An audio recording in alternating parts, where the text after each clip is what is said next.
Good day mga lods. Tara, luto tayo ng pansit para sa jowa mong masungit, maitim naman ang singit. Pansit. The dish has Chinese origin derived from the Hokkien phrase, pian isit. Ibig sabihin, madaling lutuin. Ang pansit bihon ay gawa sa flour and water. Ang kanton naman ay wheat flour with egg. Ang pansit ay laging inihahanda sa anumang okasyon dahil ano daw?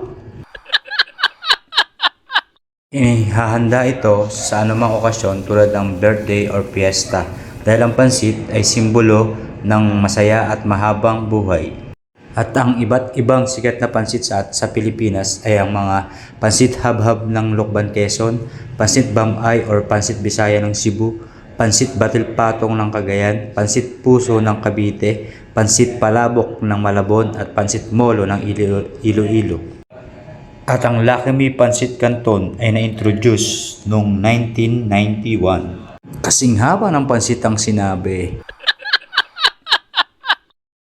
At ayan mga lods, luto na. Tara, kaya na.